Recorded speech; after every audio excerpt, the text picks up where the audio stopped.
গত ৩ দশকেরও বেশি সময় ধরে আধুনিকতার ছোঁয়া লাগেনি ঝালকাঠির বাস টার্মিনালে। এখানে নেই যাত্রী সেবার ন্যূনতম সুবিধা। বর্ষা মৌসুমে কাদামাটিতে একাকার ও ধুলাবালিতে নাকাল হতে হয় যাত্রীদের।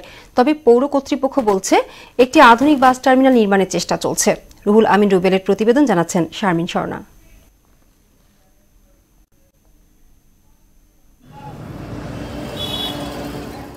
১৯৮৮ সালে ঝালকাঠি পৌরসভার ১ একর জায়গায় স্থাপন করা হয় জেলা বাস টার্মিনাল।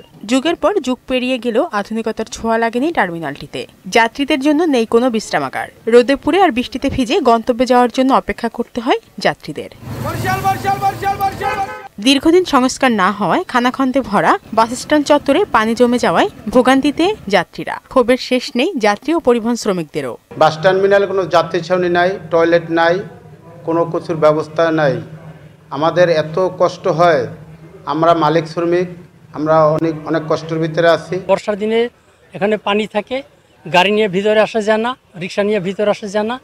এরপরে আবার ধুলাবালি, এখন শুকনার সিজনে ধুলাবালিতে এখানে ঢোকা যায় না। বর্ষার দিনে যাত্রী ছাউনি এখানে নাই, এখানে সব যাত্রীদের জন্য এটা দুর্ভোগ। আমাদের বাস স্ট্যান্ডে খুবই অবস্থা খারাপ। তবে সমস্যার কথা স্বীকার করে পৌর প্রশাসক জানান, একটি আধুনিক বাস টার্মিনাল ও মার্কেটের জন্য প্রকল্প প্রস্তাবনা পাঠানো হয়েছে। সুদবিহীন ব্যাংকিং এর আত্মশুদ্ধির পথ এনআরবিসি ব্যাংকের ইসলামিক ব্যাংকিং আল আমিন।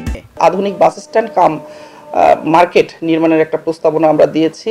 আমরা আশা করছি ওখানে জমি নিয়ে কোনো সমস্যা নেই, অচিরেই আমরা এই কাজটা শেষ করতে পারবো, যে আপনারা খুব দ্রুতই একটা আধুনিক বাস স্ট্যান্ড কাম মার্কেট আপনারা দেখতে পাবেন। যাত্রীদের ভোগান্তির কথা চিন্তা করে কর্তৃপক্ষ একটি আধুনিক বাস টার্মিনাল নির্মাণে দ্রুত পদক্ষেপ নেবে, এমন প্রত্যাশা স্থানীয়দের।